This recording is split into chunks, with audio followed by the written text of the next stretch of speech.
साथियों, मैं कौशिक नौगाई आपके अपने चैनल दीक्षा एजुकेशन में एक बार फिर स्वागत करता हूं। मैं आपके सामने लगातार इस समय ये लेटर की जो सीरीज़ है उसके बारे में जानकारी दे रहा हूं, क्योंकि बहुत सारे स्टूडेंट की ये रिक्वेस्ट थी कि सर एग्ज़ाम हमारे आने वाले हैं 10th के 11th के 12th के या ग्रेजुएशन लेवल के, तो आप जो लेटर वाला फॉर्मेट है ये आप एक बार इसमें डाल दीजिए। तो मैंने सबसे पहले आपको लेटर की कैटेगरी बताई थी फॉर्मल और इनफॉर्मल में। मैंने कहा था फ़िलहाल हम इनफॉर्मल को ब्रेक कर रहे हैं और फॉर्मल के बारे में बात कर रहे हैं। तो फॉर्मल में मैंने जो फर्स्ट लेटर आपको करवाया वो रिप्लेसमेंट का था, जिसमें हम मार्केट से कोई चीज़ खरीदते हैं और उसे वापस करते हैं तो आपका रिप्लेसमेंट होता है। नंबर दूसरा मैंने आपको कंप्लेंट का करवाया था, और हर लेटर का फॉर्मेट और उसका स्टार्टिंग और एंड ये दोनों के दोनों पैराग्राफ आपके सामने दे दिए थे। जो बीच का कॉन्सेप्ट था ये आपने खुद लिखना था, और उसमें भी कोई बहुत बड़ा काम नहीं था। 2.5-3 लाइनों का वो जो main body of the letter होता है वो भी मैंने आपको बता दिया था वो किस तरह से लिखना है। आज हम जो नेक्स्ट पार्ट है इसका ये है एडिटर का लेटर, यानी आपके क्षेत्र की कोई समस्या है, आपकी सिटी की कोई समस्या है या आपके देश की कोई समस्या है, तो उसको अगर आप अखबार के ज़रिए लोगों तक पहुंचाना चाहते हैं तो उसका सिर्फ एक ही माध्यम है, वो है आप अखबारों के लिए रिक्वेस्ट लेटर लिखिए कि सर प्लीज़ ये जो चिट्ठी है ये आप अपने अखबार के अंदर छाप दीजिए। तो हो सकता है कि जिन लोगों का ये डिपार्टमेंट है वो इस तरफ ध्यान देंगे, क्योंकि जो प्रिंट मीडिया है वो भी एक बहुत बड़ा ज़रिया होता है जब हम अपनी बात को दूसरे लोगों तक पहुंचाने का प्रयास करते हैं। इलेक्ट्रॉनिक हो या प्रिंट हो, दोनों की अलग अलग भूमिकाएं होती हैं। तो उसी के ज़रिए अगर हमने एडिटर को चिट्ठी लिखनी है तो उसके लिए जो लेटर की स्टार्टिंग और जो एंड होगी और बीच में आपने क्या मेंशन करना है उसके विषय में मैं आपको जानकारी दूंगा। तो ये है आपका ए लेटर टू एडिटर। देखिए फॉर्मेट आपका बिल्कुल सेम वही रहेगा जो पहले था, यानी नंबर पहले आपका 212/4 टाइप सेकंड गुलाबी बाग दिल्ली 11,006, यानी ये है आपका 212/4 टाइप सेकंड गुलाबी बाग न्यू दिल्ली 11,006 या दिल्ली 11,006। ये जो भी आपका सेंडर है ये उसका एड्रेस आ जाएगा। नंबर सेकंड पे मैंने कहा डेट आएगी, जैसे 26 Feb 2021, यानी आपका 26 फरवरी आपका 2021। उसके बाद उस बंदे का एड्रेस आएगा जिसको आप चिट्ठी भेज रहे हैं। तो ये है आपका the editor, Hindustan Times house, Bahadur Shah Zafar Marg, ITO new Delhi 11,001। अब ये कोई भी हो सकता है, ज़रूरी नहीं हिंदुस्तान टाइम्स हो, वो टाइम्स ऑफ इंडिया हो सकता है, वो पंजाब केसरी हो सकता है, वो आपका नेशनल हेड हो सकता है, वो आपका द हिंदू हो सकता है, द स्टेटमैन हो सकता है, जो भी आपको ठीक लगता है, इंडियन एक्सप्रेस हो सकता है, जो भी आपको ठीक लगे उसका एड्रेस आप लिख सकते हैं किसी भी पर्टिकुलर न्यूज़पेपर का जिसके लिए आप ये चिट्ठी लिख रहे हैं। तो नंबर फर्स्ट में मैंने आपको क्या बोला, सेंडर का एड्रेस आ गया। नंबर सेकंड में मैंने बोला आपको डेट आ गया।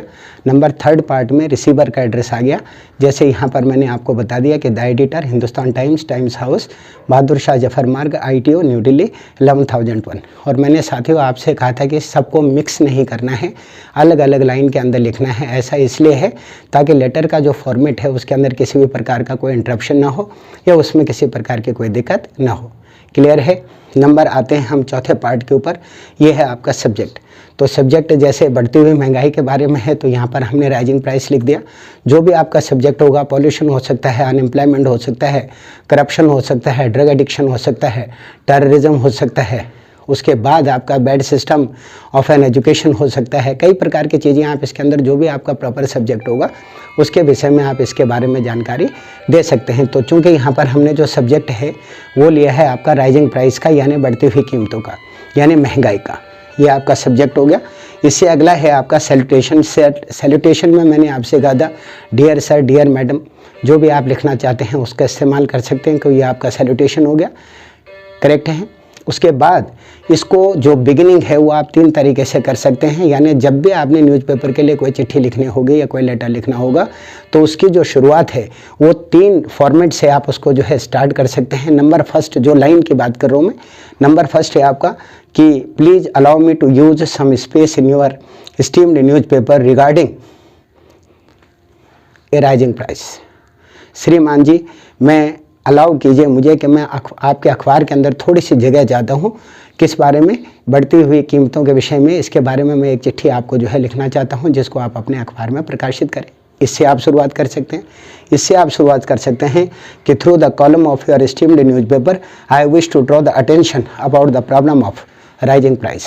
इसमें आप ये लिख सकते हैं कि सर मैं आपके अखबार के जरिए, आपके न्यूज़पेपर के जरिए मैं एक समस्या की तरफ जो है कंसर्न अथॉरिटी का ध्यान दिलवाना चाहता हूँ, और वो समस्या आपकी कौन सी है?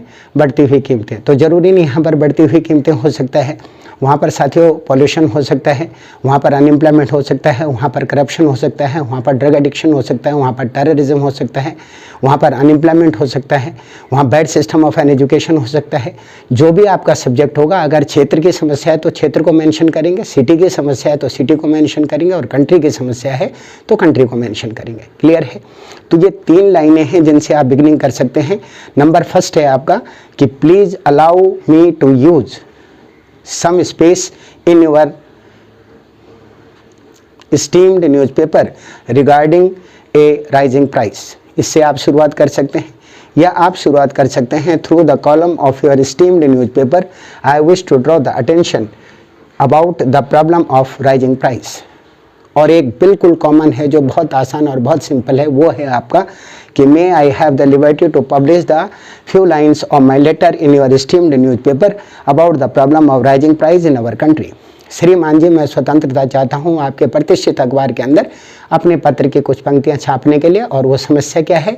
बढ़ती हुई कीमतें हैं, यानी राइजिंग प्राइस है, जिससे कीमतें लगातार आपकी रेज हो रही है। ठीक है, ये आपका सब्जेक्ट हो गया।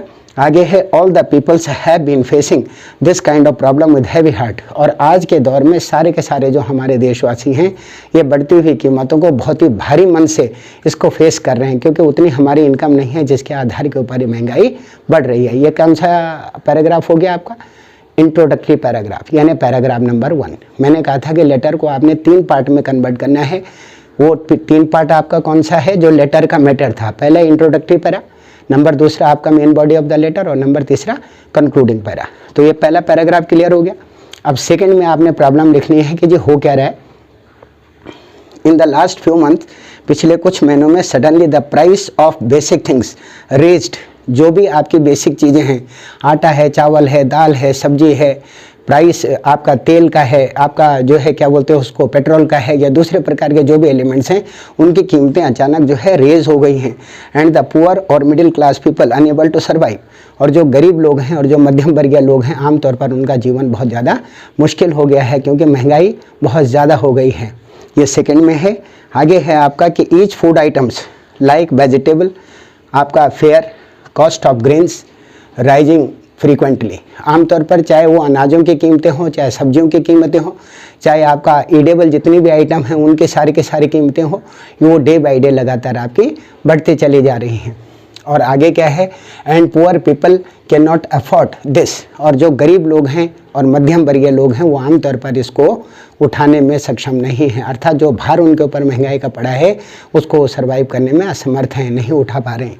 और आगे है आपका कि the condition of salary is as it is. जो तनख्वाह है वो नहीं बढ़ी है, जो वेतन है वो एज इट इज़ है, जो सैलरी है, जो वेजेस हैं वो एज इट इज़ हैं, उनके अंदर कोई परिवर्तन नहीं आया। लेकिन महंगाई क्या हो गई है? रेज हो गई है। और उसकी वजह से जो मिडिल क्लास के लोग हैं या पुअर लोग हैं, वो आमतौर पर सर्वाइव नहीं कर पा रहे हैं। आगे है आपका but the price is going to touch the sky. इस समय कीमतें इतनी ज़्यादा ऊंची हैं कि वो लगातार आसमान को छू रही हैं। ये आपका कौन सा पैराग्राफ था? सेकंड वाला, यानी main body of the letter. तो चूंकि यहाँ पे राइजिंग प्राइस था तो हमने उससे रिलेटेड बात की। पॉल्यूशन होता तो उससे रिलेटेड बात करते। अगर आपका जो है करप्शन होता तो उससे रिलेटेड बात करते। अगर आपका किसी स्कैम्स के बारे में होता तो उसके बारे में बात करते। अगर स्कूलों की कोई समस्या होती तो उसके बारे में बात करते। तो कहने का मतलब है सब्जेक्ट आपके परिवर्तित होते रहेंगे। स्टार्टिंग और एंड ये दोनों पैराग्राफ आपके सेम रहेंगे, यानी इंट्रोडक्टरी पैरा और कंक्लूडिंग पैरा ये सेम रहेंगे। सब्जेक्ट बदलता चला जाएगा। बीच की प्रॉब्लम में जो मैंने main body of the letter बोला है, प्रॉब्लम के हिसाब से आप उसे कन्वर्ट कर देंगे। आगे है इसमें थर्ड पैराग्राफ है कि सो दैट, अब ये लास्ट वाला पैराग्राफ है, so that it's my humble request to you. इसलिए सर मेरी आपसे एक विनती है कि please you will publish this letter in your esteemed newspaper, कि आप इस पत्र को अपने प्रतिष्ठित अखबार के अंदर छापेंगे। And try to catch the eye of government, और आमतौर पर ताकि सरकार की नज़र जो है इसके ऊपर जा सके या सरकार इसको देख सके कि भाई हो क्या रहा है। कहता है because the concern authority is not doing work, क्योंकि आमतौर पर जो कंसर्न अथॉरिटी है यानी जो भी इससे संबंधित विभाग है, उन्होंने अभी इसके विषय में ऐसी कोई कार्रवाई नहीं की कि प्राइस को कैसे न कैसे राइज किया जाए, कम किया जाए।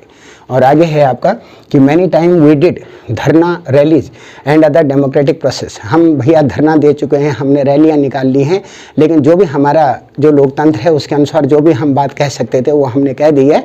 लेकिन हुआ क्या है, but the condition is same. लेकिन अभी भी इस महंगाई में किसी भी प्रकार का कोई परिवर्तन नहीं आया है, यानी महंगाई आपकी एज इट इज़ है, उसमें बिल्कुल रत्ती भर भी परिवर्तन नहीं है।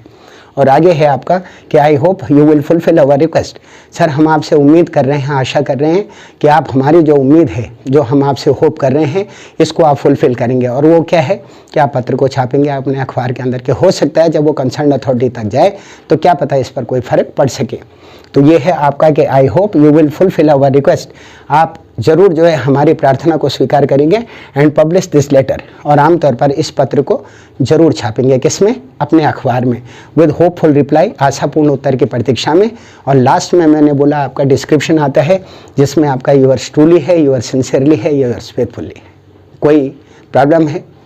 ये 3 जो लेटर्स मैंने आपको बताए, नंबर 1 में मैंने रिप्लेसमेंट बताया जिसमें चीज़ को वापस करते हैं, नंबर 2 में कंप्लेंट बताया जिसमें कोई ना कोई शिकायत होती है, और नंबर 3 में मैंने एडिटर का बताया।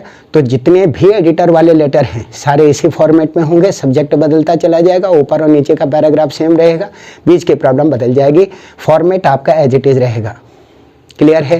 कंप्लेंट में सेम रहेगा, रिप्लेसमेंट में सेम रहेगा। तो आपको साथियों जो शुरू का पैराग्राफ है यानी जो इंट्रोडक्टिव पैराग्राफ है और main body of the letter है उसको याद करना है। बीच में 3.5, 2.5, 3, 4 लाइनें आपने खुद लिखनी है। और जितना आप प्रैक्टिस करेंगे तो आई होप सो आप ज़रूर इसको लिख भी पाएंगे आने वाले समय के अंदर। तो इस पर लगातार अभ्यास करते रहिए। अगर आपको ये वीडियो बहुत अच्छी लगी हो, इसका कंटेंट अच्छा लगा हो तो प्लीज़ इसे सब्सक्राइब करें, लाइक करें, शेयर करें और कमेंट्स करें। और अगर आपको इससे रिलेटेड कोई भी जानकारी चाहिए तो आप मुझे ईमेल पर संपर्क कर सकते हैं।